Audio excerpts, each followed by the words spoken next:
Salut à toutes et à toutes. Aujourd'hui, je vais parler de ce qui s'est passé, c'est-à-dire l'UFC 285, les hallucinants salaires de Cyril Gane et de Jon Jones révélés, énorme disparité. Pour planifier l'un des combats les plus attendus de ces derniers mois entre Jon Jones et Cyril Gane en main event de l'UFC 285, Dana White n'a pas hésité à mettre la main au portefeuille. Les salaires estimés des deux hommes ont en effet fuité. Et autant dire que Bones et Bon Gamin ne sont pas logés à la même enseigne. Alors si vous n'avez pas vu le combat, un combat qui a duré entre 2 et 3 minutes, où Cyril Gane a malheureusement perdu puisqu'il s'est incliné sous soumission. Donc voilà. Donc Jon Jones grand gagnant, mais beaucoup s'en doutaient. Au-delà de toute considération sportive, le sport reste un business avec une volonté affichée tant pour les sportifs que pour les promoteurs, gagner de l'argent. Voilà, et pour le UFC 285, les chiffres qui ont fuité du Nevada sont plutôt sympathiques aussi. Énorme pactole pour Jon Jones, 5 fois mieux payé que Cyril Gane. Forcément, soyons clairs d'emblée, Jon Jones et Cyril Gane n'ont pas été payés à la même hauteur.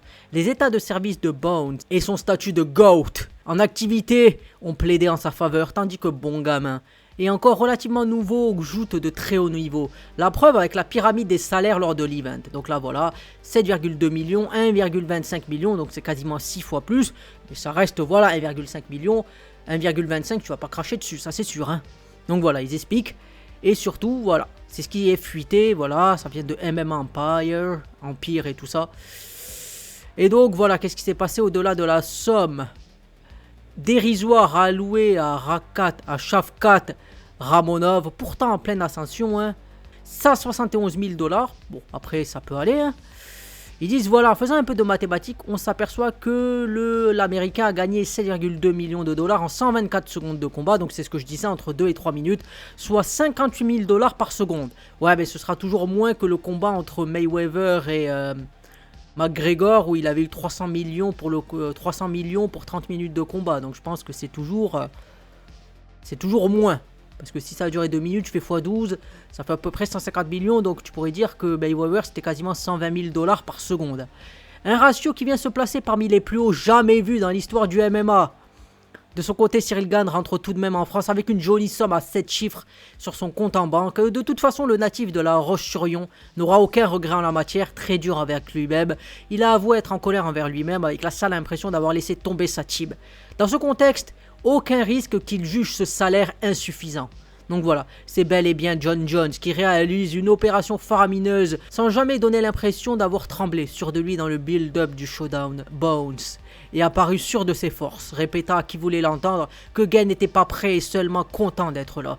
Malheureusement, les faits lui ont donné raison. Le statut de légende vivante de Jon Jones a du bon, et son implacable domination face à Cyril Gane aussi.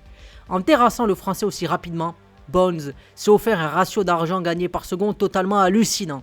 Bon Gamin, lui, perçoit tout de même un joli chèque de consolation au regard de sa performance. Voilà. Donc si vous voulez les chiffres, ils sont là. Donc voilà, c'est beaucoup. Après, comme on dit, moi je me dis, il y a des gens qui viennent, qui payent. Donc si les gens viennent voir, qui payent les places, après il y a la redistribution plus ou moins équitable, ça c'est une autre histoire. Tu te dis, moi je suis pas... Contrairement à certains à dire, comme le foot, certains disent, mais c'est injuste. Mais il y a des gens, ils payent des places pour aller les voir. Si personne allait les voir, eh bien, il n'y aurait pas de fric qui est donné. Donc, si ça vous gêne, il faut arrêter d'aller voir les choses. Il faut arrêter de payer. Voilà. Et sinon, s'il y en a qui le font, quelque part, il y a la redistribution qui va se faire. Plus ou moins équitable, mais qui se fera. Donc, il ne faut pas forcément avoir les nerfs, je pense. Voilà, c'est mon avis. Donc j'arrête la vidéo ici. Si ça vous a aidé à comprendre un peu plus les salaires qu'il y avait, pensez à vous abonner comme je le dis souvent. Ça fait plaisir, ça vous demande pas beaucoup de temps et ça contribue toujours à faire grandir la chaîne. Donc avoir plus de sujets et il y aura forcément ce que vous cherchez au final. Allez, c'était Boydra, moi je vous dis salut et à plus pour une prochaine vidéo.